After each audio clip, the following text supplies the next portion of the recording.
Welcome back into another episode of Red Zone Talk. Is it 26? Is the document correct? Correct. How about it? This guy updates the script. I don't. So, episode 26. Welcome back, folks. A little bit of a hiatus, obviously, at the Super Bowl ending and in the NFL season. A little bit of a dead space, but free agency right around the corner. So, we obviously got to talk about it before it all breaks down. As we're sitting here, Drew Tranquil re-signed with the Chiefs. So that's good news. Not that we were going to talk about him at all, but hey, Nope. props to you, Kansas City. I still think you probably should have re-signed Willie Gay before you re-signed Drew Tranquil, but that's neither here nor there. We're here to talk about the top free agents, which unfortunately neither Drew Tranquil or Willie Gay fit that list. So Yeah. you want to get this thing rocking and rolling? Yeah, we're gonna start out with the spicy ones here. We're gonna start out with Kirk D. Cousins. He's obviously been the talk of the town lately. Um, lot of rumors, rumblings that he is not going to be in Minnesota going forward. Um, Mm. there's a lot of interest of him outside of Minnesota. What's your top fit for him? Top fit for Kirk Cousins. Now that's a great question. Man, it's just obviously the best fit would just be going back. I don't know why Minnesota wouldn't want him back. Truthfully, I don't know where all this talk is coming from. He's had a really good career. He's very loved in Minnesota. Um, I would say Minnesota, if not maybe quarterbacks are tough because you got to obviously take the draft into consideration here. Like Yeah. Well, you got to remember this is like he's going to sign long before the draft. long So, before the draft, which yeah. obviously teams will be out on him that would fit because they're like, Yeah. well, we're taking somebody here, right? Kirk Cousins to the Bears. No. Yeah. Man, honestly, So like the best fit in my opinion is going to be Atlanta. Atlanta. Yeah. So like Copy he's of got that. all these young weapons there. The team is fairly young, right? Like really young as a matter of fact. And you bring in a veteran presence, a known guy, right? A guy that is going to elevate this team to a level that Justin Fields might do that, right? That's obviously if you're Atlanta, that's probably who you're deciding between that or quarterback 3 or below. Um, but if you look at this, right, the division is wide open. You have the Saints, who were a mess last year, and they're Yeah, not going to get better. They're going to get worse, right? There's for not like sure. they're not going to go out and sign anybody big, and all of a sudden this team's going to be like, wow. I mean, they just released Michael Thomas today. Um, I didn't see that. yeah, so Michael Thomas is a free agent, but so the Saints only going to get worse. You have Carolina, who we know is just a hot mess, and they're a couple years away from being relevant. And then you have your biggest competition, and that's Tampa Bay. But you look Mhm. at Tampa Bay, and everybody on that team was a little bit kind of in that middle, tail end of their career, and they all got a year older, right? Mhm. Mike Evans resigns, right? I don't Yeah, think he Mike. did he? Yeah. Mike Evans resigned. Yeah, excuse I'm me. missing news left and right. Yeah. Mike Evans resigned. He came back on a 2 or 3 year deal. I can't remember exactly. Mike Evans is back. He's a year older. Chris Godwin can't always stay healthy. You know what I mean? He's a little bit hit or miss. Baker's the big question mark there, right? Like we're Mhm. going to talk about Baker next. He's still yet to sign, but there's a lot of chatter that it's heating up, and he probably will be a buck at the end of the day. Because Mike Evans probably wouldn't have signed unless he thought otherwise. Back to Cleveland. No, I'm just kidding. Oh, um, but yeah, so that like if you look at it, that division is very winnable. Whereas you look at Minnesota right now, the Bears are going to reload, right? They've got a ton of money to spend, and they've got a decent amount of talent, right? They won 7 games last year, something Yeah, like and they had that. one of the best. They had one of the best defenses in the league after they traded for Montez Montez Sweat last Sweat. year. And they've got money to go out and get people. They have 2 picks inside the top 10, right? Which is always super helpful to be able to do that. Um, so if you're looking at that division, and then Green Bay caught fire at the end of the year, right? That team should have beat San Francisco in the playoffs. Mhm. Uh, Detroit made it to the NFC Championship game. They also should have beat San Francisco in the playoffs, Yeah, right? yeah, no kidding. Like that division is really good. And if you're Kurt and you're looking at it and you're going, yeah, I have Justin Jefferson and TJ Hawkinson, but is it enough to compete in this division? Are we going to be by far and away the best team? I'm not so sure. I don't want to full dive into it because I had this guy listed as another spot, and I don't think they'll go this direction because for some odd reason, they have faith in the guys that they already have. But I think the Steelers is another decent fit. I would absolutely hate it. Yeah, I think you pair Kirk Cousins and Mike Tomlin and the I don't think the weapons that they have in money. place. I don't think they have the money. Do they not have the money? I didn't think they were They that money. have $5 million in cap space right now. Yeah, Obviously, good lord. obviously that'll change. But yeah, they don't have enough money to sign him. Yeah, regardless, like I said, Mike Tomlin's already came out and said that he feels like their quarterback of the future is already on the roster, so I didn't think it was going to happen anyways. I know that there was some early rumblings in the offseason. Who knows, maybe if they move some money around, they might be able to swing it. But again, with Tomlin, and if you want to have faith in Kenny Pickett, cool. Like, I think it's misplaced, but he's a young guy. If you want to buy into it, I believe. The fact that Mike Tomlin can sit in front of a microphone with a straight face and tell me that he has any faith in Mason Rudolph being this franchise's quarterback going forward is grounds to be fired, in my opinion. Like, there is a 0% chance that Mason Rudolph is the guy. So I'm going to agree with you. I think I didn't have Kirk down. I have the rest of the quarterbacks down. I didn't have Kirk down Mm-hmm. yet. I do think the Falcons a decent pick. Um, I'm curious how much they really ponder who's going to be available at 7. Is it 7 or 8 they have? Is Who? it? It is. I have it pulled up. Hold on. 8. Atlanta? Pick 8. Yeah. So I'm curious if they're really in love with Penix, McCarthy, or any that isn't the top 3, that they're going to feel that they're going to go there at 8. But I do like Kirk as a fit there because I agree with you. All the weapons are in place. They can use pick 8 on defense. They can spend some more money on the defense, patchwork a piece on the O line, and they're set. I mean, they're ready to go. So, Yeah. new coach in town, new culture. I think it'd be a good fit. I agree with you. All right. Next guy we got is Baker. I don't want to spend a ton of time on this one. I think it's plain and simple. I think you go back, right, Yeah, to I Tampa agree. Bay. I agree. The only place yeah, no, I don't even think. I was gonna throw out a wild idea, and I don't truly believe it enough to say it. But yeah, I think you go back to Tampa Bay. I think it's the right fit for you. You know you can compete. You know this team's good enough to vie for a playoff spot, right? Like they won Mm. a playoff game there last year. I don't think I signed anything long term. Like I think I'd like a 2 or 3 year deal there. Yeah, give him a Um, 3. and then that way, if it gets ugly, you can get back out. Maybe 2 with a team option or something. I don't know.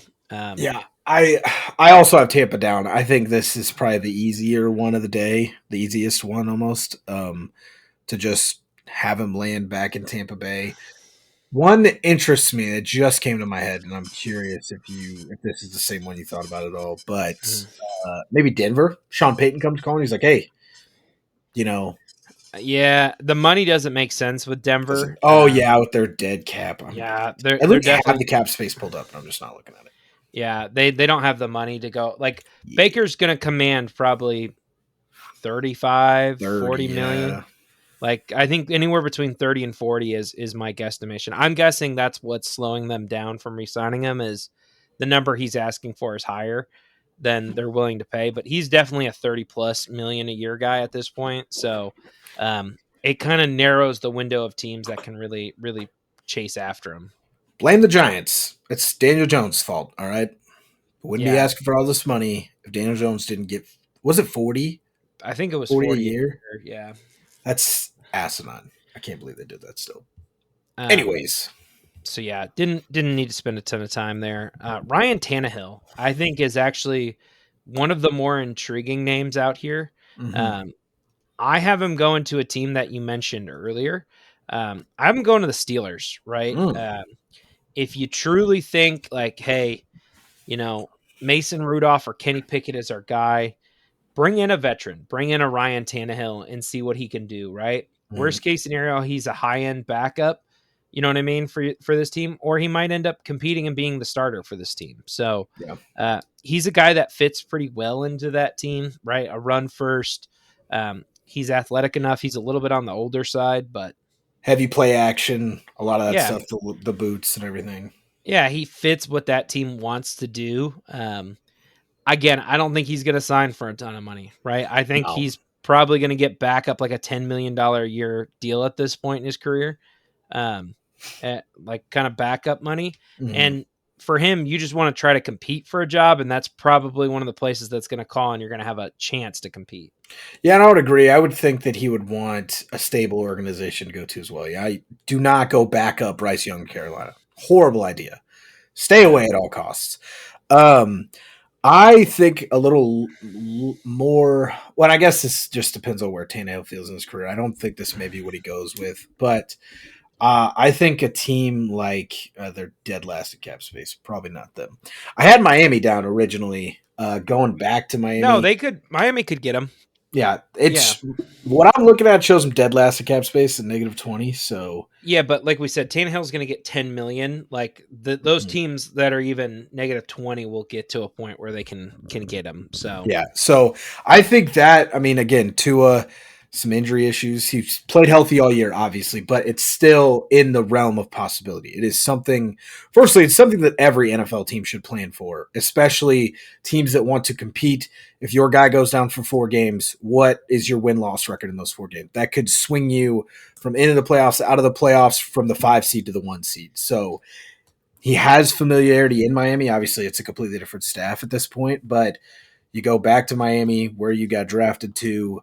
You back up to a Tagovailoa. Skylar Thompson's your third quarterback. I think it just makes sense, unless I'm misremembering a horribly ugly exit from Miami. I don't yeah. remember it being super terrible, but I Oh, could be they wrong. traded him. Yeah. So I don't know Yeah. if he has any hard feelings about that or not, but I think again, I think we're on the same page of like he's looking for a backup role, maybe a shot to start if he can land in the right spot. But All right. This is where it's going to get super spicy. You ready for this one? I am. So we got Russell Wilson. Obviously, Mhm. he's being released. I think was he released today? I don't know. He was A officially couple days released. back, No, maybe. no, no. Like It could have been today. they announced they were going to release him at the start of like the 6th or the 7th, I I want was to like, it say. felt like it felt like they released him in week 15. Yeah, That's kind of did. what it felt like. Um but I have a team, the fit, and I'm not sure you're ready for this. The Cleveland Browns as a fit for Russell Wilson, right? So obviously he's getting all the money from Denver. Yep. So whatever a team pays him just comes off of that. So, he's more than likely going to sign for the vet minimum, like one, I can't remember what it is, like $1.3 million. It's very, very little. And if you're Cleveland, what was missing all year was some stability, right? Mhm.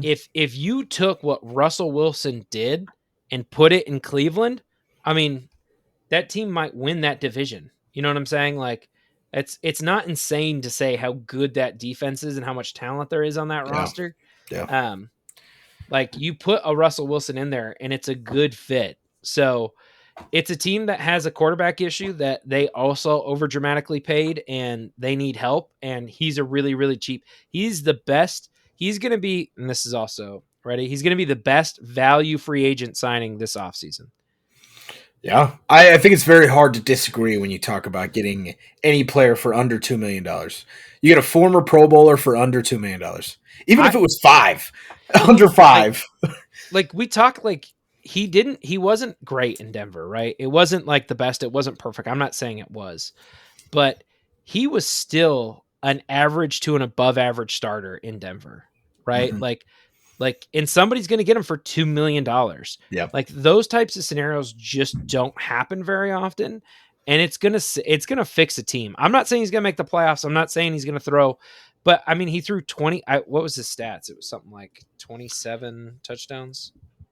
Yeah, he was slinging it for a good chunk of the year. Yeah. Let's see. Yeah, he threw for 26 touchdowns and 8 interceptions and 3,000 yards, right?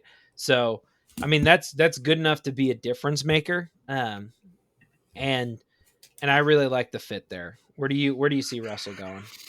Well, this is interesting because it's already a team we've talked about, and it just so happens to be in the same division. This is where I have the Pittsburgh Steelers going at quarterback, is adding Russell Wilson. Again, stability, kind of the same thing you talked about with Tannehill. Like, and again, it probably won't, it may not happen because Russ feels is higher on himself than most guys are at this point. But again, steady organization, great coaching staff, a chance to start if the young bucks struggle. Like I think, and again, it's a value signing. Pittsburgh doesn't have to shell out $30 million a quarterback, Yeah. and I think just the Mike Tomlin Russell Wilson pairing, I think, works. And they've got weapons. They've got a solid defense. They still don't have an offensive line, but Russell dealt with that his entire career in Seattle. So I think Pittsburgh is a decent fit for him again. Just a I chance to don't hate it. shot, a chance to start in a stable organization. I think that's what he wants at this point. I'm gonna throw out an honorable mention here. Mm-hmm. Depending on how much I can't remember the Titans head coach first name, Callahan, right? Brian Callahan. Yeah, I wasn't sure if it was Bryce or Brian. Depending on how he feels about Will Levis, I think that's an interesting fit, right? Yeah. Like if you just want a bridge guy, somebody who can come in, hold over, see what kind of team you got, I don't think that's a bad fit. In worst case, he might be a really good mentor for Will Levis at the same time. So Yeah. Yeah. I think that's an honorable mention. And when we talk about these quarterbacks, I don't know if Tannehill is going to end up being a starter. Kirk Baker and I think Russell ultimately becomes a starter because if we sit here and really talk about it, right? Teams that need a quarterback, um, you know, Washington, New England, the Giants, that's another fit for Russell Wilson. Don't sleep on that. Um, and then you can go, you could argue Tennessee. We'll leave them off for now. Minnesota, Denver. Obviously, Denver's not going to get them. Las Vegas, right? Um, Seattle will probably go after a young quarterback. Pittsburgh, and then that's it. I think maybe Cleveland, right? We'll say so. We'll say 8 teams.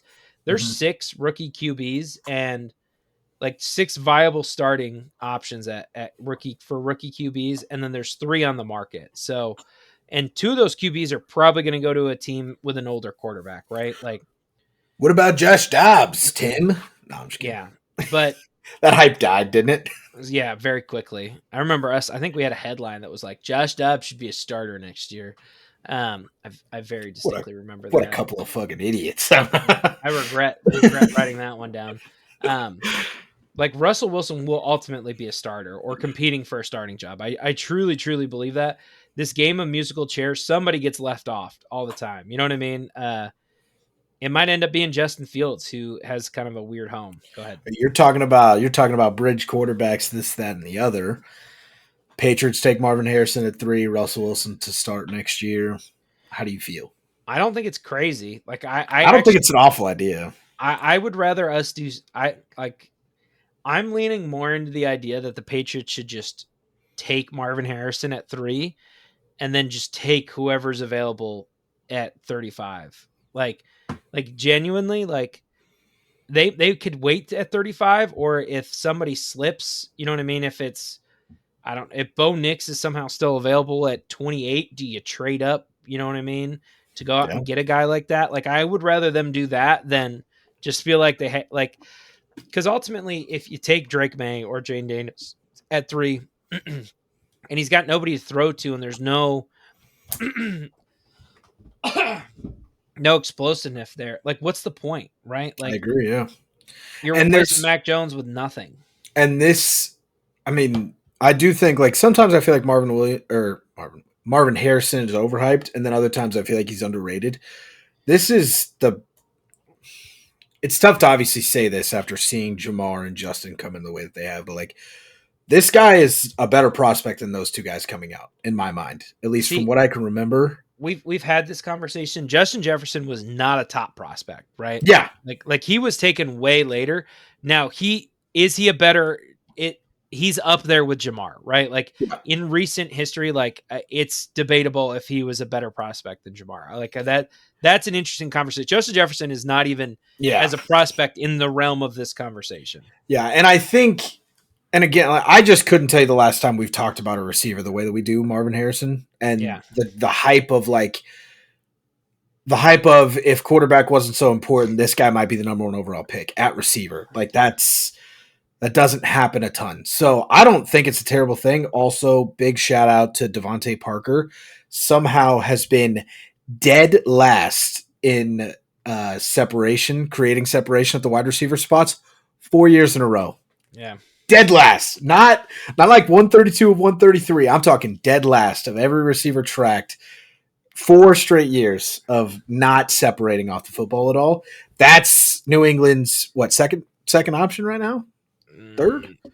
Yeah, probably. Kendrick Bourne was It's up there. probably our Kendrick Bourne should be one. Juju one. would be 1 or 2 if he was healthy. Hunter Henry was probably 2 for most of the year. He's a So free agent. yeah, So he's a free agent. And then yeah, it was probably a mix. Like Juju, I mean Juju did very little this year. So yeah. I don't Was he like play much? not really. I mean, he was Okay. hurt for a lot of the year, Yeah. like most of the year, so that didn't help. And when he Yeah. did play, he didn't. Yeah, I remember that story when it came out, and they're like, "This guy, it looks like his knee exploded," and then yeah, no one performed surgery on it. yeah. Um, yeah. No, I think there's some interesting scenarios, but we'll save draft talk for when we get there. We'll try Uh, to. um, all right, let's jump into some running backs, and this is where I think it gets really, really, really interesting.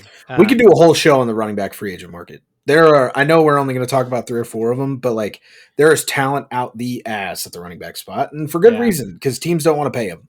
Yeah. Well, we could throw another running back in there. I kind of forgot about. He's always so lowly. I don't know. He's interesting. Saquon Barkley, I think, is the biggest name available. Where do you think Saquon ends up? Bring him to Baltimore, please. I know the hype is around Derrick Henry. I'm going to still talk about Saquon being in Baltimore. People talk about how insane of a backfield that would be to have Derrick Henry back there, and I'm sure we'll talk about him in the Ravens when we get there. But I want Saquon Barkley in a fucking Ravens jersey so bad. You're not going to have the money. That's the thing. Maybe not. I don't know. If you had an excess in cap space, I think it's an interesting conversation.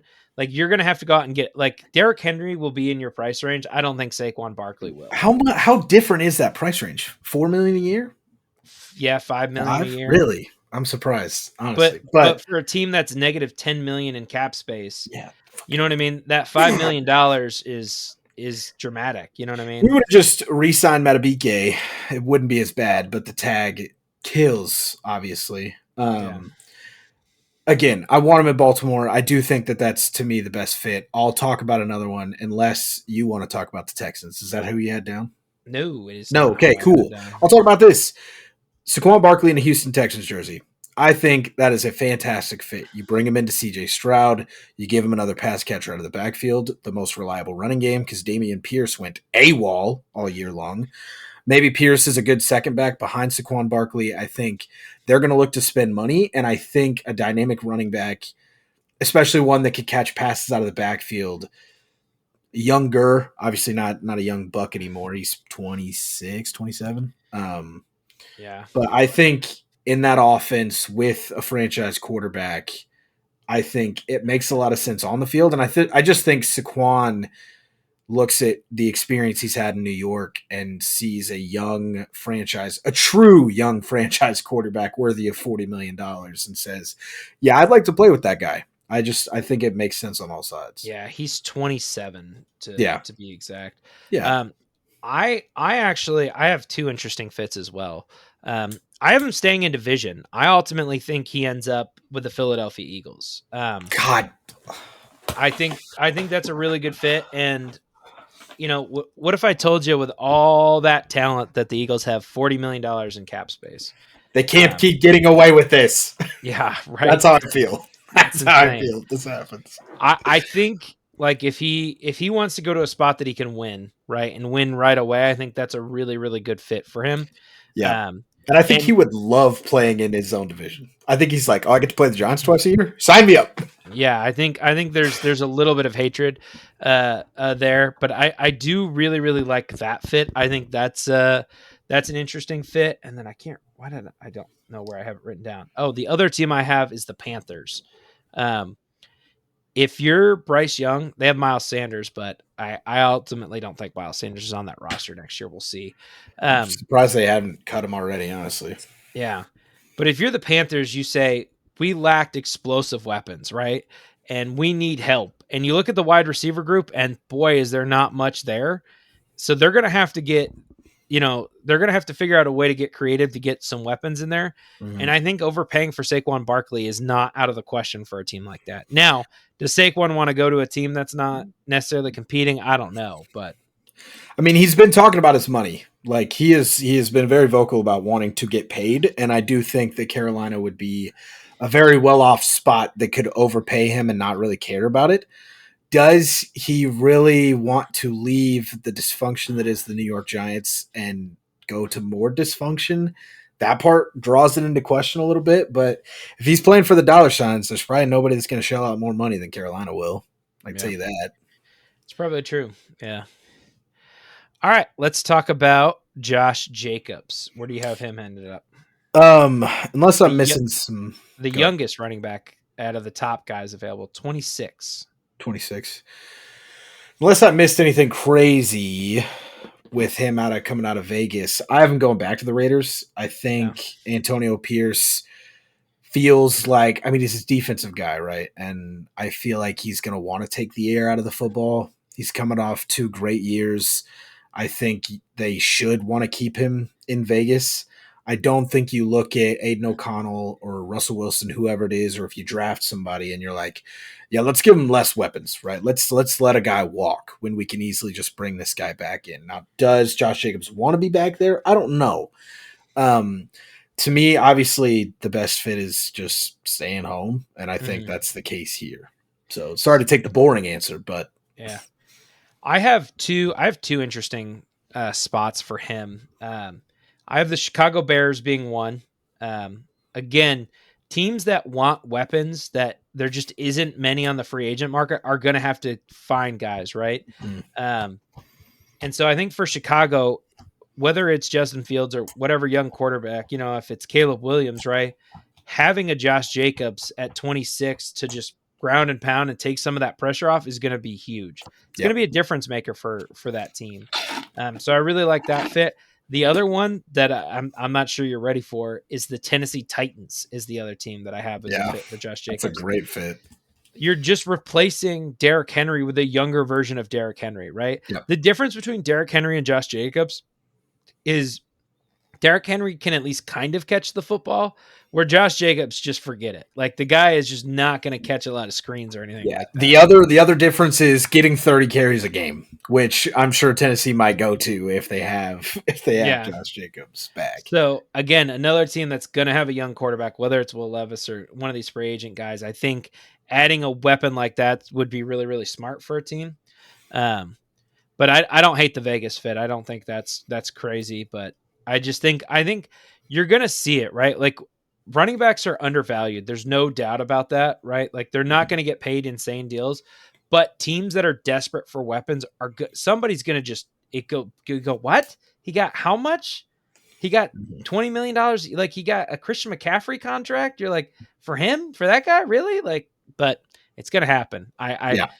somebody's going to get closer to the Christian McCaffrey number than you ever imagined they would. So For Derrick Henry, obviously the Raven or yeah. Sorry to just quick jump to the next one. I you're jumped fine. I was like, I guess he's doing the transition here. So go I ahead. jumped it for you. Sorry, I got a little ahead of myself. But Derrick Henry's our next guy that we're talking about here. Obviously, the Ravens hype has been there. It almost happened at the deadline. It got shot down by someone in the Titans front office last second. He was one vote away from being a Raven in Week 8. Didn't happen. Obviously, that's the hot pick. I'm going to throw, and it's one you just talked about, Chicago here. The age thing may not line up, but to me, it also might because it's going to be a shorter deal, right? He's an older guy. You're not going to want to Yeah. lock this guy up for 5 years. You're probably not going to want to lock any running back up for 5 years, anyways. But nonetheless, short term deal. You bring him in 3 years, maybe three in a team option at most. You Nah, think a he's two probably going in to get a 2-year deal. two in a team, maybe? Like at 29, I think he's 30, isn't he? He's 29 and a half. So, I mean, he's not going to get anything more than if he gets 3, I'll be surprised. If he gets 4, I'll be like my jaw will hit the floor. What I see here is again, like you're talking about, same thing that you were just mentioning with Josh Jacobs. What I also see is a guy that you're going to be able to get out from under before whoever you draft's contract rolls around for extension time. Um, and you're not also going to have to worry about re-signing this guy again, right? Derrick Henry Yeah. probably not going to get another. If say he signs for 2, probably not going to get another 2-year deal after that. It's probably going to be a 1 at best, Yeah. if anything, maybe. And he might sign a 3-year deal where the back end of the deal, none of it's guaranteed. So you Yeah, just cut him. Like, I think it's an interesting fit because again, they're going to be throwing money around. Their defense, we just mentioned how good their defense was after they got Montez Sweat last year. So I see a good defense probably bringing in Caleb Williams. They're probably going to throw money at one of the star safeties after cutting Eddie Jackson. I think the defense is good. The O-line's okay. Rookie quarterback, Derrick Henry on a shorter deal. To me, it makes a lot of sense, but it yeah. also obviously depends on where. I do think Jacobs is a better fit, but say tomorrow he re-signs with the Raiders, here we are. Now you're talking about Derrick Henry. Yeah, I think Derrick Henry ultimately ends up in Baltimore. I just think he's going to be a value, right? He's going to sign for like a 12 million, maybe a $10 million a year deal. I mean, and who knows? It might, like, for a guy like him, it might end up below 10. Like, that wouldn't be crazy if he signed like a 3-year, $27 million deal in Baltimore. It really wouldn't shock me. And like 20 something of that's guaranteed. So I'd be okay with just it. just with his age, I just don't see it happening. The Texans was the other fit that I had for them. He just feels like a guy that D'Amico Ryans would love to coach. The reason I don't like the Bears fit for Derrick Henry specifically is he is a guy who has done nothing but struggle to win his entire career. He is probably not going to look at a team and go, he'd rather probably take the $2 million less a year and go for a team that's going to compete, right? Fair, yeah. He'd rather be in that situation than go to Chicago and miss the playoffs again. So to me, I just see him as a vet doing that, Um, go ahead. Depends on how much faith he has in Caleb Williams, I guess. Yeah, not that much, but Not that much faith. the other guy who I think is interesting that I think ends up on one of these teams we've been talking about is Austin Eckler, because he's ultimately going to sign for a pretty cheap deal just because the last year in LA was just weird, and it was Yeah. weird for everyone, right? It was weird for LA. It was weird for Austin. Um, he's a guy that I could just see ending up somewhere else. Go ahead. Toss another team in here to this ring because especially when you're opening up to another running back here, the Commanders again. I think they have the second most cap space in the NFL. This is another team I think that is going to be desperate for weapons, especially with a young quarterback coming in. I think less than a lot of other teams. I mean, Antonio Gibson, like, they have two good running backs. Neither one of them are great. You have Terry McLaurin there. Like, who'd they take last year? Dotson. What's his first name? Was it Jahan Dotson last year? Was it last year? I don't know. Um, they're going to be a team that's less desperate for weapons, and especially with their head coach, I wouldn't be surprised if this team goes out and gets defense more than anything else. That's why I haven't mentioned them a ton. I'm just trying to see their first. I'm trying to look. Not see. They took Emmanuel Forbes last year. Yeah, Dotson was the year before. Okay, yeah, I was like, I swear Dotson's on that roster, but I don't see them being as desperate as some other teams for weapons. Right? You got Scary Terry, you got Dotson, who knows what he ends up being. What They had I just laughed because they had pick 16 in the last 2 drafts, just right in the fucking middle, smack Yeah, dab in mediocrity. that's kind of what they've been, right? When they took Yeah, Dwayne Haskins, they had pick like I think it was 15. 15. I think it Yeah, was 15. right. Like, that team is just the king of mediocrity, They right? Like that. are, yeah, they are the Atlanta Hawks of football. Like, I'm trying to remember when was the last time they made the playoffs? Like, did they make the playoffs with? They didn't make it with Alex Smith. I think they made it with Kirk Cousins, maybe. I'm pretty sure they Oh did. yeah, they did. Yeah, because he won that game. That's how the You Like That started. Yeah, that's a good point. Yeah, you like that. And I don't think they've made it since, have they? I'm trying to. Unless it would have been a one-off wild card where they got smacked if they did. Yeah, but yeah, that team is, believe it or not, for a team that's picking at second overall, offensively isn't like horrendous. Like, it's not like a team that you're like, oh man, like Terry McLaurin is wide receiver 1 on a lot of teams. Like, On most teams. I'm most like, yeah, like I don't know about half the league, but almost half the league, he's Yeah. wide receiver 1. So Logan Thomas is not I think he got cut. I'm pretty sure He did get cut. Yeah, he you're got right. cut. But Did they sign Zach Ertz? Is that who signed Zach Ertz? oh yeah, I Some think you're right. I I was like, think they somebody did. signed him. Yeah, I think you're right. Let's check. Zach Ertz. News. Yes, 1 year deal with Commanders. Correct. Yeah. So it's an interesting team, right? Like I don't think they're going to spend a ton of money on offense, especially with Dan Quinn. I think he's going to try to fix that defense that lost Chase Young and Montez Sweat. So, Yeah. um, all right, let's jump into the wide receivers here. Long list. Yeah, long list of two hole guys. I mean, all the good guys got tagged. I don't know what you want me to do. Like Pittman and T Higgins were both like the best wide receivers, and they got And tagged. Evans So got resigned. So yeah, so there you go. Your top three guys. Like it would have been a 5-man list, and now we're talking about two of the guys. yeah. So Calvin Ridley, where do you have him going? The comedian in me wants to say the Las Vegas Raiders.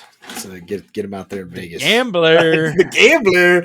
I wrote down the Giants here. Again, I think a team that's going to be grasping for weapons, especially losing Saquon Barkley. It depends on what they're feeling like they're going to do. Was it? I think they have pick 6. I want to say Yes, yes. the Giants Yes, 6 or pick 6. 7. Yeah, Pick 6. Obviously, the big news is that they're going to think about taking Malik Neighbors there, or maybe Romeo Dunze out of Washington. But I think that they would be service to get another receiver, most likely. They are in the build for the next quarterback mode right now. Daniel Jones is officially a bridge guy. He's a 26-year-old bridge quarterback. yeah. So He's they're gonna get going to, cut after next season, right? There's just no yeah. two ways about it. So If not, someone needs to hire a private investigator because he has some dirt on somebody in the Giants front office. Doesn't make any sense. I kind of just quick wrote the Giants down. Again, I don't know what his value is going to be. Everyone thought he was going to have a massive year in Jacksonville, and he thoroughly disappointed fantasy managers and Jacksonville fans alike. So, I mean, I don't know if he would want to go back to Atlanta. I feel like it was somewhat of a rocky ending, but he's going to go somewhere to be a 2, possibly a 3. And I think that's the best fit for. You don't think so? no, he's You not. think it's going to go be a 1? He's gonna be somebody's 1. Yeah. That's nuts. Carolina. Yeah, he's more than likely going to be somebody's 1, maybe a 2. He should be a 2. Who was playing across Calvin Ridley when he was one of the best receivers in the game? Just so happened to be a top 3 receiver in the game, and Julio Jones across from him. Yeah. The writing should be on the wall for him, and it should definitely be on the wall for every GM in the league that this guy cannot be a 1. I love Calvin Ridley. I think he's one of the more clean route runners in the game. I'd love to have him in Baltimore. He is just not good enough to be a 1, and it's just proven. But stick him across from the dominant 1, and he will put up numbers. So another team that just came to my mind again, not thinking about capital, Minnesota. If you can re-sign Justin Jefferson, stick him across from Justin Jefferson, try to reignite some of that magic as him being one of the better 2s in the game. Yeah. But I do agree with you with how thin this receiver market is. Somebody's probably going to go overpay and make him a 1. Yeah, I like best case scenario for him. Like I think the best case for him is Las Vegas. Actually, go across from Devontae, you get to be a 2, yeah. and Devontae is going to take a lot of that attention. I don't think Las Vegas goes and gets him. I think they like the pairing of Devontae and Jacoby Myers out there. Where I actually have him landing is the Colts. I know they franchise tag Michael Pittman, but you have a Michael Pittman and then a Calvin Ridley, and that's a pretty decent wide receiver core right there, right? You've got a rookie QB, you've got to try to do everything you can to make him succeed. You re-sign Jonathan Taylor. Now you throw Calvin Ridley in there as your 2. I think it's a really, really interesting team. I really, really do. I like him as a 2. The other team I was going to honorable mention here was Arizona. Right, he's kind of the same as Hollywood, but just slower. Just a slightly different kind of player. Yeah, and they're going to go out and draft a wide receiver, so you might be the second option, you might be the first option for a year or 2 while that guy develops. So I don't think that's too crazy. Speaking of Hollywood, what do you think about Marquez Brown? Where do you think he's going? Hollywood, I have I have Kansas City down here. Obviously, a lot of their big guys that they wanted are gone. I think they really wanted McCole Hardman to come in and be Tyreek Hill, and it's very apparent that while catching the game-winning touchdown in the Super Bowl, he is just not that caliber of receiver. A very talented guy, just not that caliber of receiver. Boy, if there's anybody that can be just almost as fast as Tyreek Hill is, this guy might be the one. And again, with Mike Evans off the board, T. Higgins, Michael Pittman, all these guys, the Chiefs want a receiver. Truthfully, I don't know if I wouldn't say I don't know if they need a receiver. I don't know if they're like, well, if they don't sign Mike Evans, they're screwed. I Yeah. think they're going to be okay in the long run, They need but they need wide receiver somewhere. yeah, Like yeah, and either in the first two rounds or they're going to probably get one of the second tier guys more than likely, as is my guess, like a Tyler Boyd or a Gabe Davis. But yeah, to me, wouldn't it be so hilarious if they got Gabe Davis? But I think Sammy Hollywood Watkins is 2.0, yeah, basically. he is. It's just not week one. It's just a random week in the A season. You just random got to week, play the card. he's gonna have like he's gonna catch like 200 yards, 4 touchdowns, and then Yep. do And then he'll jack end the squat year with 600 yards and 4 touchdowns. touchdowns, pretty much. Like he's got that written all over him. Yeah, so I think Hollywood's a good fit in Kansas City. And again, this receiver class in the draft is talented, but it is extremely top heavy, in my opinion. I think Yeah. when you get out of, honestly, like pick 40, there's probably not going to be a ton of talent. I disagree with you, but Really? yeah, I think it's deeper than a lot of people are giving it credit for. There's going to be some diamonds in the rough that I think slip. Like I think, and like I mean we'll see in our mock draft, but like I think Kevion Coleman out of Florida State, like Keon if he Coleman, yeah. makes it to Kansas City, like man, you sprint to put that in because I agree. he's a guy that like he's the perfect fit for them because he's a guy who tested so poorly, right? Like he ran like a 4.51 It's or a something like that. 4.61. 4.61, right? Mm-hmm. He ran slow and looked slow. I still think like you saw him play at Florida State and you're like, man, this dude's a stud. And more often, and also you saw him run the gauntlet drill. And guess who? Like, and I don't remember who. I think it was what's the guy that does all the college? Joe, was it Joe Klatt? Maybe it may have been Joe Klatt. He's Mm-hmm. talking about like receivers running at the combine versus doing the actual drill work and running the gauntlet. And he's talking about Puka ran like a 4.6, four five Oh, five I know who you're last year. talking about, and It wasn't Klatt. it's not Klatt. It's your favorite GM. Was it Mayock? It was Mike Mayock. Yeah. Oh shit. Nonetheless, again, Puka runs like a 4.6, but when you look at the Gauntlet speed of drill. that gauntlet drill, he was the fastest gauntlet out there. Again, Keon Coleman, 4.61. Guess who ran the fastest gauntlet? This guy ran 4 yards out of bounds because he was moving so fast they couldn't get the ball to him. Like, Yeah. I do think he's going to be a stud, but nonetheless, he's got to make it past pick 30. A lot of talk out of Baltimore that they might take him if he's there at 30 as well. But Troy Franklin, there's a ton of guys that are in the last draft topic before we hop back in this.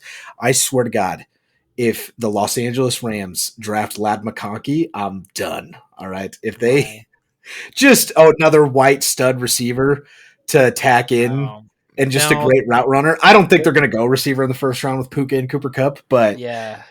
just Have you looked at that defense? You think they're going offense? I think it's insanely underrated how well they've drafted despite not having a lot of great picks. Like They're the weirdest team in NFL history. They have drafted in the last 2 years. They've drafted 3 starters and arguably one surefire Pro Bowler and arguably 2 other Pro Bowlers in the third round of past with Kobe Turner, Kyron Williams, and Puka Nacua. Like these guys have been insane in the late rounds of the draft. So they find talent. Like there's no doubt about that. That they because Tutu Atwell was pretty good. Like he's serviceable. And then who was the guy the year OBJ signed? God, what was that guy's name? He was only good there. At receiver Van Jefferson. Van Jefferson, right? Yeah. Like he was also like they just find guys that you're like, yeah, he's okay. Yeah. Good. I think it is a testament to how good Sean McVay's system is, truthfully, that they're able to just take this 5th rounder out of BYU and they're like, hey, look at that. He's putting up Cooper Kupp numbers. Like I think it's also underappreciated how good they are with like moving players. Because if I said to you, I said, okay, hey, they're going to trade a 1st round pick for Jalen Ramsey. Like, oh, that's expensive. I said, then they're going to get 4. Well, I don't know, he was there 4 or 5 years, right? 4 Mhm. years, I want to say. 4 years. 4 years of him being a top 5 corner in the league. A Then top they're gonna three corner, top 3, possibly. yeah, right. Like definitely like the one for a couple of those years, right? Yeah, yeah. And then they're gonna flip him back around for a second. You'd be like, It's a really That's good deal. a damn good. I take Yeah, that deal. I'll do that, right? Like to me, it's like they just know the right moment to okay, let him go. Hey, OBJ, we don't think it's gonna go as well. We're gonna let him walk, right? We got the last good year out of him. Yeah. And Like, Ramsey's been a stud when he's played in Miami. He was a little banged up this year, but he was a yeah, dog. And it's not to say that it was a bad move, but what are you going to do? Re-sign him and play him until he's bad? No, flip him around, get a second round pick, and call it a day. Like, it's very to me that the way they run that franchise has been very Patriots-esque, right? Patriots were always known, hey, this guy's about to expire. Maybe he's got a year left or so. We're gonna move on from him, right? We're gonna trade Richard Seymour to Oakland. We're gonna trade Randy Moss out. You know what I mean? Like they just know that timing. There's something about an organization that can always get that timing just right, and it's really impressive when you can do it. Now they haven't had the long term success because unfortunately their key guys are health dependent, right? Like when your star quarterback is if we get 10 games out of them, it's a good year. yeah, our starting Like, quarterback had Tommy John surgery last year. right. Yeah. You're just like, huh? Is he a pitcher for the baseball team? Like, Exactly. You're like, was he pulling yeah. double duty out here? Yeah. Is he pitching for the Dodgers at night? Like, what's happening? Um, Hey coach, I can't be at practice. I gotta go pitch against the Angels tonight. Yeah, I got a live BP sesh with Yeah. Kershaw Otani tonight. Like it's just, yeah, like that's been the thing that's held back the Rams the most Yeah. is not their own doing, but I do like the way that franchise is run. Um, all right, do we need to talk about anybody else? Oh, I haven't even said who I'm going to send Yeah, I was like, Hollywood who do you to. have for Hollywood? Yeah. You're going to really like this fit. You ready? The Detroit Lions, right? He Great is pick. everything that they've wanted Jameson Williams to be, who, got hurt his first year and then got suspended last year, right? Just can't see the field. At this point, if you could sign Hollywood and then flip him for a third, I think that's a win, right? He is he exactly what you were hoping Jameson Williams was going to be? No. A lot of people thought he was going to be Tyreek Hill, not even Tyreek Hill. He was more comped out to do like a Deshaun Jackson, right? Yeah, Just an absolute monster deep he's a threat. freak of nature. Yeah.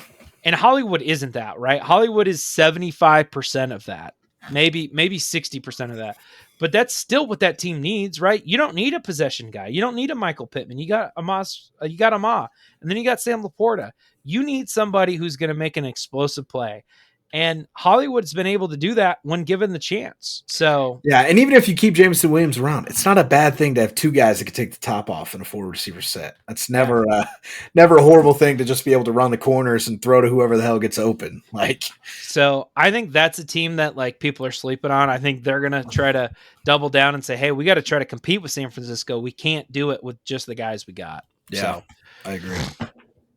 oh, excuse me, sorry for doing that into the microphone. Jeez Louise, That was a snort, brother. big old snort. All right, a little rusty here. Let's talk about some offensive linemen. Again, we're not gonna we've ranted like on half these guys for a lot longer than I wanted to. Tyron Smith, I've got him going to the Patriots, plain and simple. They've got money. They're going to have young players in there. They need to go out and get some stability on that offensive line. Who do you have him going to? I have the Commanders here in division. Again, Yeah. a team that's going to throw some money around. I don't know how much I really love the idea of adding Tyron Smith to any football team at this point. I think they made a mistake when they let La'el Collins go instead of Tyron Smith. The bottom line is he a top tackle in the game when he's on the field? Yes. The problem is he's not on the field a ton. He's been hurt. I don't know. Actually, let me look because I think this number might be eye-opening to a lot of people. I could not tell you the last time Tyron Smith played a full season of football. Tyron Smith last played a full season of football in 2015.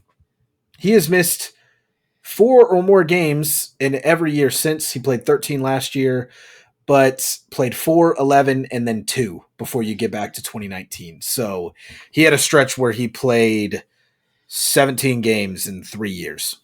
and he Yeah. played 13 last year, down for 4.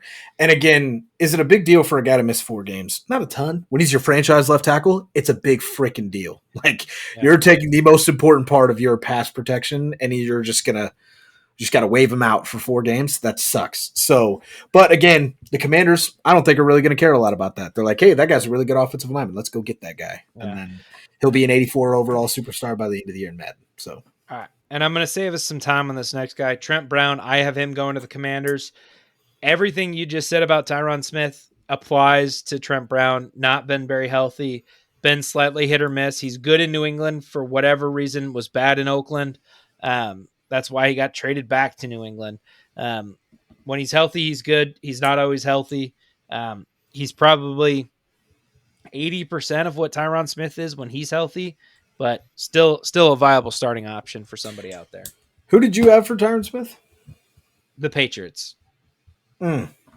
I don't really. I didn't have anybody written down for Trent Brown yet. I was a little late to the party there, but again, I think the teams that are going to go after this, like if the Chiefs had cap space, yeah, there, right? It's pretty simple to me that they would just try to plug and play him at left tackle there. But again, I'll toss this out. Panthers. Teams that are Not a going to bad spend pick. money. I think teams that are like, holy hell, we have $90 million in cap space. Let's get better. Hey, look, there's a guy that is good but injury prone. 20 million a year. Have fun, Trip Brown. So Yeah. I'm going Panthers. All right, we're gonna flip over to the other side of the ball here and talk about some D linemen. Um, Chris Jones, I think, is moments away from re-signing with the Chiefs at this point. I know he put up a picture of him and Andy Reid celebrating together, so I ultimately think he stays a Chief. Is truly what I believe. I think they have a contract worked out, and they just can't make it official yet because they got to move some pieces around. But I think he stays in Kansas City. I don't think he gets swept away by the money, but I could be wrong. If he does, I think the Commanders is honestly the team I see him going to. But I think ultimately he does stay in Kansas City. What about Chris Jones for you? I think Kansas City. Like I agree with you wholeheartedly. I think the extension is just pending announcement at this point. Yeah, I think a fun one just to bring to the table, just for the heck of it, the Houston Texans. Um, Again, a team that's going to have a little bit of money to spend. You look at the stud pass rusher you have in Will Anderson. If you're any time you can generate pressure from the inside of your line, it is only that much more of a benefit to your edge rushers. And I think, again, you look at D'Amico Ryans, you look at that defense and how it's built, trying to build around Will Anderson going forward. Chris Jones to Houston makes a ton of sense in my mind. But again, yeah. going to be Kansas City. So No, that's an interesting one. I like that. Yeah, the Commanders could just throw out an insane offer for him, 4 years, 120 million, something like that, and it'd be it'd be hard to say no to that. All right, let's talk about Christian Wilkinson, who I think is one of the more intriguing guys when it comes to on the defensive side of the ball. Right, a younger guy who I think can still make an impact. I mean, he's 28, so he's not the youngest, but um, I think he's super interesting. And ultimately, I do think he ends up in Carolina, or not Carolina, for the Commanders. Dan Quinn thrives with pass rush, right? Like he's always coached around having some kind of pass rush or a really good defensive line, right? Like you look at what they did in Dallas, you look at what they did in Seattle, and he always kind of lacked it a little bit in Atlanta, which was weird to me. He never quite got it right. Like the it only didn't guy, mean they didn't try. Vic Beasley, Dante Vic Fowler Jr. Beasley, Like yeah, I was like, he was trying, just couldn't get the right young guy in there. and ultimately, yeah. So I think he goes out and just pays for a guy and has the guy. So I like the Commanders for him. Ooh, this is a tough one. Christian Wilkins. I think Christian Wilkins is going to fit in 95% of the teams in the NFL. Like this guy is uber talented. He had a great year. I think Miami's going to do everything they can to get the deal done. I think Yeah, to me that is the most likely case. But to talk about something else, I think a team like the Minnesota Vikings would be an interesting spot to land. Probably going to lose Daniil Hunter. Still looking for some run stop and again some interior pass rush. They've got a little bit of money to spend. They do have to be careful because obviously you're going to have the largest receiver contract in NFL history here in the next year or two that you're going to have to pay for.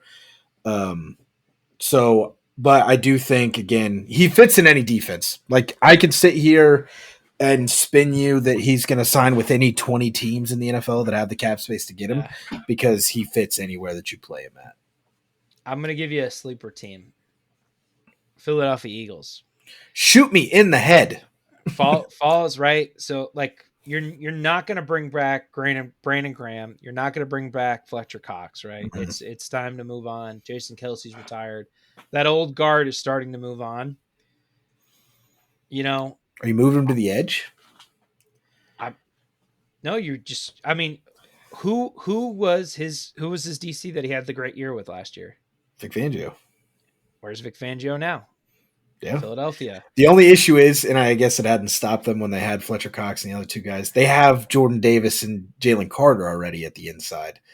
I think Yeah. Jalen Carter might be playing defensive end next year, is what it kind of sounds like. I don't know. I just think yeah, that's a good point. I always forget about Jordan Davis. I always sleep on that guy. Yeah, that's interesting. I First don't guy I know. trade for in every Madden franchise. Is it? Bring him to Baltimore. Yeah, I don't think yeah, maybe not. Maybe that's I always forget he's there because I was thinking they lost Hardgrave. So I was like, man, Yeah. we Isn't could it get like insane?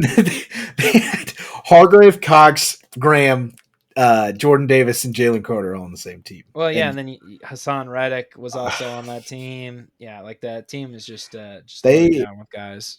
There's somebody else we're forgetting who was good too. Josh Sweat was there and was really good there. Yeah, Sweat. That's who I was thinking of. Yeah. Yeah, And then that's not even counting like Nolan Smith and the young guys they brought in the last year or two. Like yeah. it's insane how talent rich they were. And also is that the biggest collapse you've seen in postseason history? Like the only one Man, that comes to mind would have been like Pittsburgh when they started 11-0 and then but like the writing was on the wall that they were going to get oh, destroyed you're in the you're playoffs. saying mid-season, like just a collapse of a I team? just a collapse in general, I guess. I've never seen a team go from Super Bowl favorites out of the NFC to bounced by See, Baker Mayfield in the playoffs. I think that team overperformed, right? Like they was close against New England, like close, like it was a good game against New England. Mhm. That should have been red flag 101 right there, and it just Yeah, wasn't. true. Because I think everyone believed New England was going to be better than they were, but like I think they overperformed, right? Like losing two coordinators, we talk about it so much, but losing two coordinators is a big deal. Like Which it's a is huge so deal. funny because I don't know if I've heard anybody else talk about it. And I know we've talked about it 4 or 5 times at this point.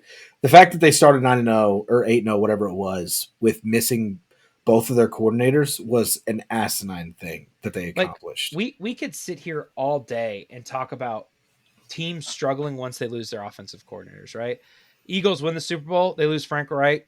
That team's never the same after that. Mm-hmm. Atlanta makes the Super Bowl, Kyle Shanahan, he goes to San Francisco, the team's never the same after that. Like, I mean, if we just sat there and looked at teams that made the Super Bowl and why they never got back or why they were never the same, I guarantee you 80% of them, 90% of them lose a single coordinator, let alone losing both of your coordinators, like is insane. Yeah. And the crazy part is I think they replaced them with like two amazing coordinators this Who'd year. they hire as their OC? Who you think? I don't Young, remember. offensive stud. I'm surprised he's still not an NFL head coach. But now you're throwing me off. Kellen Moore. Kellen Moore, okay. Yeah. Kellen Moore's their OC, I and was then thinking like McDaniel's their Kingsbury, DC. and then you're like, surprised he's not still a head coach. I'm like, well, it's not fucking Kingsbury then. Yeah, no. Kingsbury's in Washington, and I mean, we'll talk about. I Kingsbury's in Washington. And I think that they're going to take Jaden Daniels, and that's why they hired Kingsbury. Interesting. Because I mean, yeah, we'll talk about that at a later date. But I truly think that's the fit there. All right, let's talk about Daniil Hunter. Um, Daniil Hunter's interesting, right? Because he's old, and it sounds so bad when you say it like that, but he is. He's 29 for an edge rusher, so and he's not an elite edge rusher as it is, right? He was an elite edge rusher 2 years ago, 3 years ago, I want to say. Yeah, I mean, he Um, was like a 97 on Madden yeah, 2 years ago. not the same guy at this point in his career. I mean, still a good, like, still definitely a starting edge rusher in this league. Um, excuse me. I like him to Seattle. I think Seattle, with Mike McDonald there, I think he's going to want to bring in some guys who are difference makers, and I think he could sign like a 2 or 3 year deal with Seattle.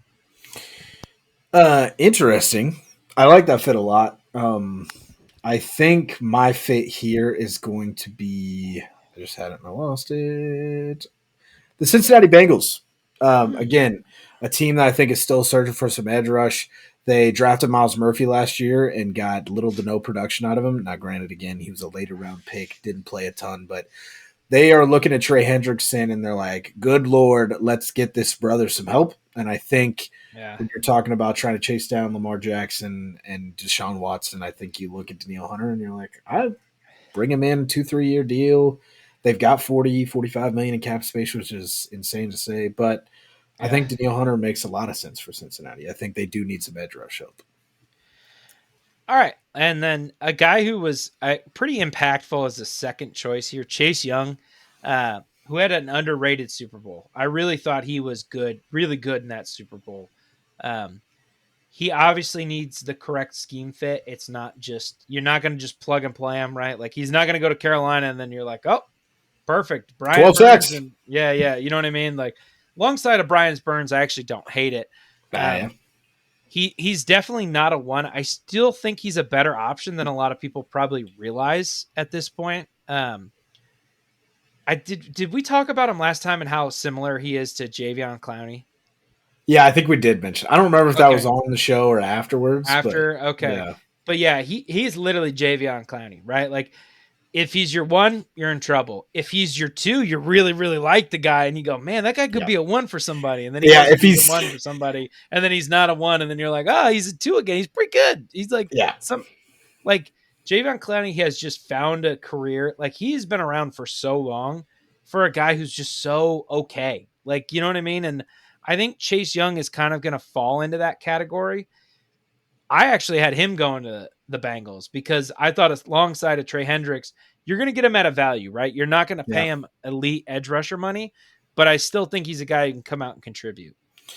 Which is funny because I kind of feel like Seattle's a somewhat decent fit for Chase Young. They don't Yeah. have a star edge rusher, One. but the best fit for Chase Young is to pair up with somebody who has a really good run defense already because you're not going to be looked at, or maybe it might be a horrible fit because they're going to try to run at you even more at that point. But he's not great at stopping the run. I mean, that is a well-known fact at this point that if it is a run play, you're playing with 10 guys. Chase Young is just eating a block, maybe a double team, and moving on. But yeah, definitely looking for somewhere that already has a star edge rusher. I'll throw it out there. They're tossing money around this offseason. I think he may just decide to go up north, pair back up with Montez Sweat, and sign to Chicago. Like, again, another team that might throw some money out. Obviously, I don't know how close he was with Montez Sweat at all, but again, a team that has a true number one guy is where he needs to go.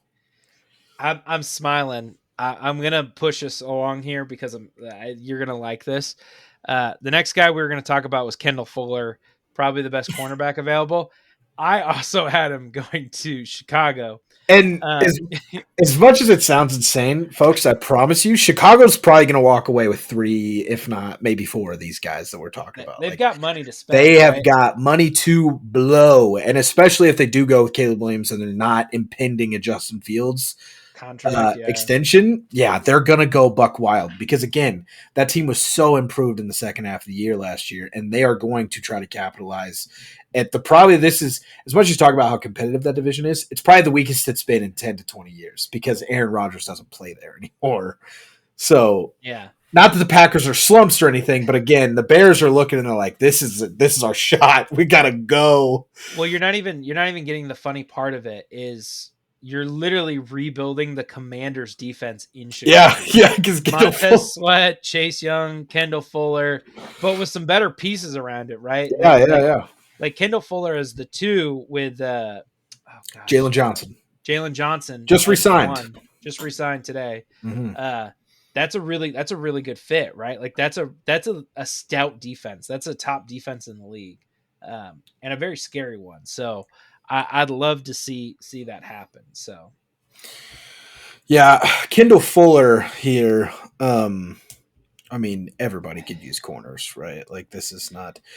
I'm gonna go with, and again, I don't know how the money works out here because I don't know. He's 29, so I don't know how much money he's gonna demand here. Um, he's not gonna demand a ton. I think Kansas City is a viable option if it works out money wise, if they can get close on that. And obviously, again, anything we're talking about Kansas City right now is impending how much money Chris Jones is about to make. they would probably have to trade Snead in order to make that And happen. I think that that's most likely going to happen in the long run. And I think this is the replacement. They're like, we're keeping Trent McDuffie. We can't afford Snead, but we can't just not have a number one corner. This is Kendall Fuller. And Yeah. for those that are wondering about L'Jarius Sneed and how much of a hole he's going to leave in Kansas City secondary, I truly don't think that that's going to be the largest hole left if they don't replace him.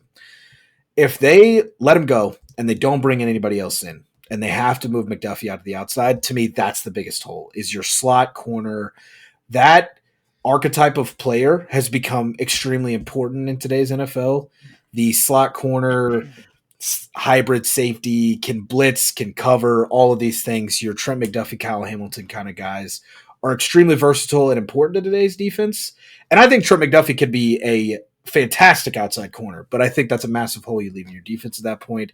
Kendall Fuller puts the band-aid on the L'Jarius Sneed departure. Get yourself an answer right away.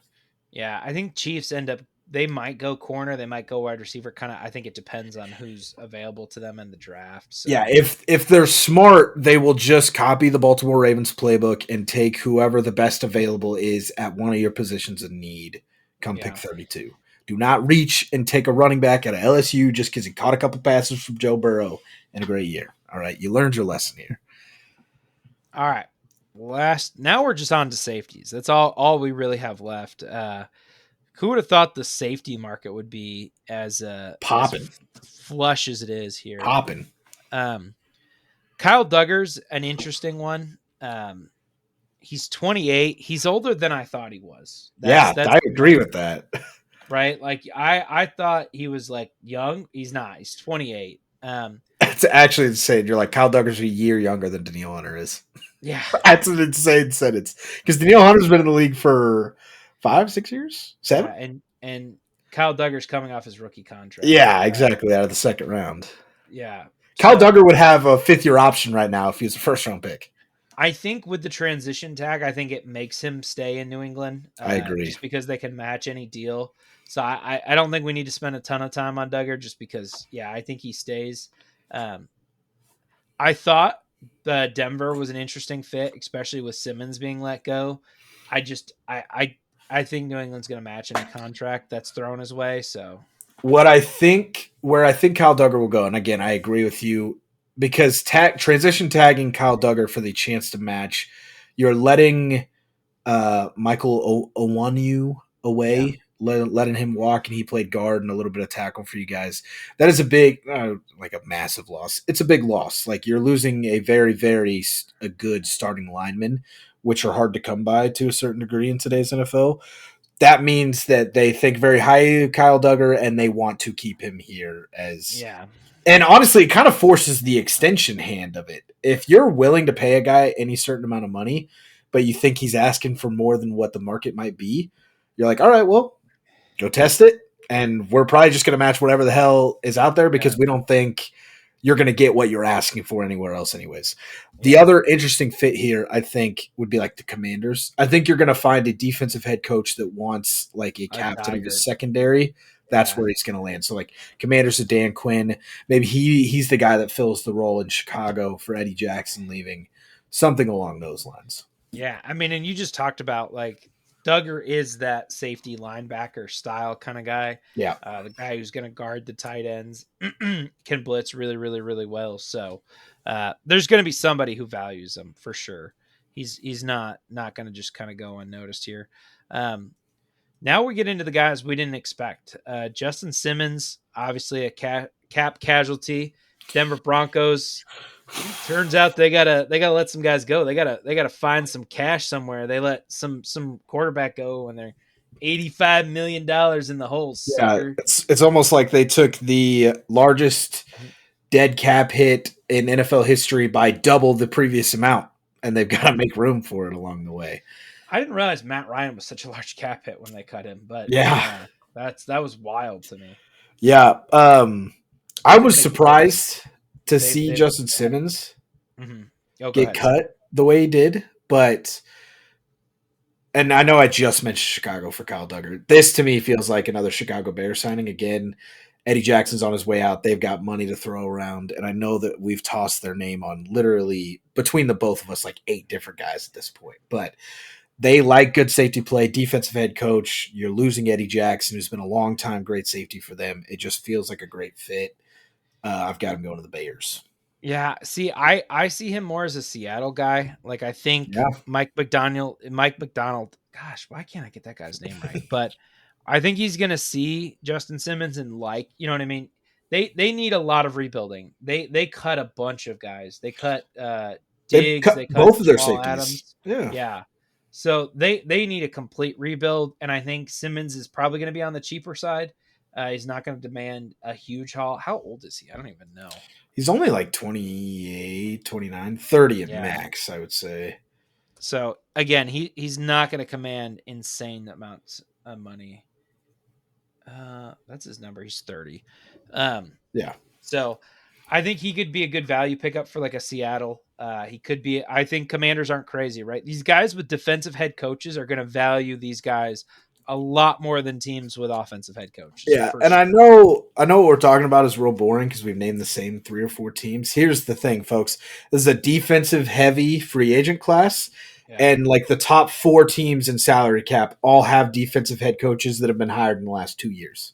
Yeah. So like if a salary cap space, Commanders just hired Dan Quinn, Patriots just hired Gerard Mayo, the Titans, exception to the rule, Bears, Eberflus last year, Texans, Yeah. D'Amico Ryan's D'Amico last year, Ryans. Cardinals, like literally 5 of the 6, and then you get to Shane Steichen and the Colts afterwards. So 5 of the top 6 cap space teams of defensive head coaches have been hired in the last 2 years. So Next guy, Jordan Poyer. Again, a guy who's going to be a value just because he great gets hurt a value. lot.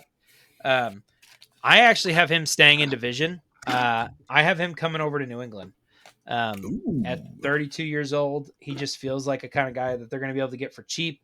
They're going to need some veteran leadership. I think he comes to New England. So I think it's a great fit. Like I didn't have anybody written down. I was going to play it off the head. When you're talking about a team that has gotten the most out of its older defensive backs in the last couple of years, right? The McCourty yeah, twins coming through, like they could probably get 3 solid years out of Jordan Poyer the way he's playing, and across from Kyle Duggar as well if they're able to keep him along.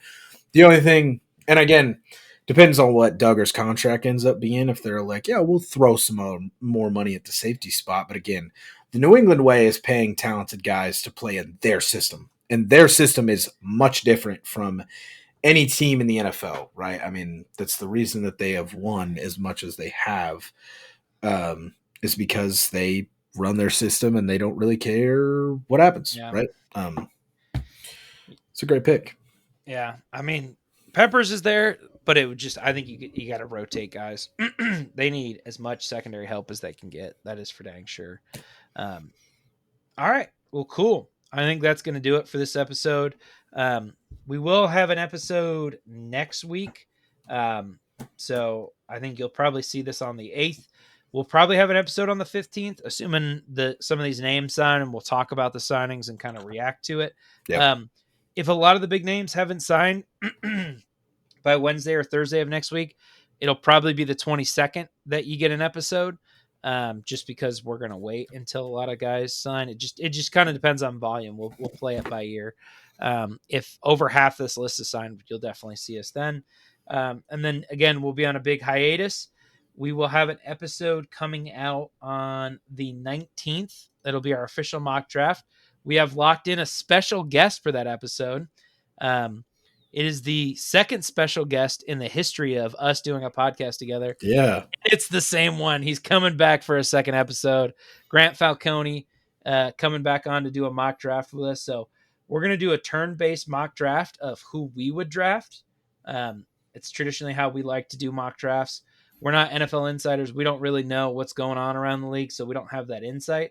So we'll just tell you who we would take based on what we've seen, and we'll chat it up about some picks. We're going to talk about the controversy going around with these quarterbacks and all that good stuff. So Oh yeah, and boys and girls, if you missed the draft episode the last time Grant was on, he is a college football freak of nature. he So this is. guy is going to bring the juice as far as how talented this first. I think this is one of the more talented first rounds we've had in a long time, honestly. Um, There's a I think lot it's- of really good play. Like this, like the thing is that's struggling with this is outside of wide receiver and quarterback, there isn't exciting.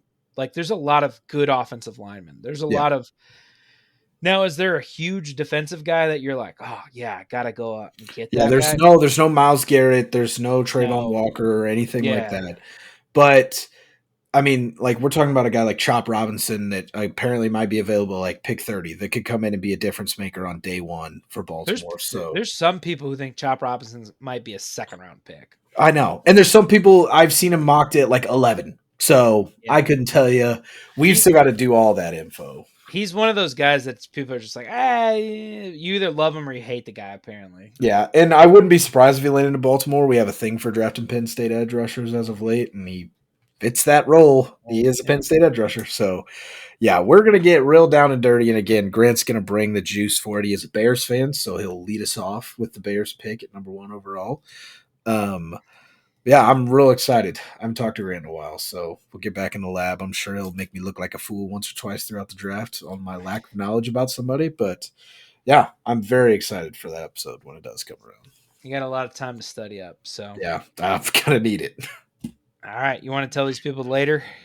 Yeah, folks, we appreciate you again. If you hung around for an hour 15, folks, check yourself into a mental hospital. I don't know how you did it, but we do greatly appreciate it again. Should have an episode next week. If it's a slow start to free agency, it'll be the week after. We usually record Wednesday, Thursday, just depending on the schedule. So, again, if free agency starts off slow, don't expect an episode right away because it'd be a pretty effing boring episode if we did it right away. So, uh, pending on that, but whether it's next week or the week after, we hope you stay safe and stay healthy, and we'll see you then.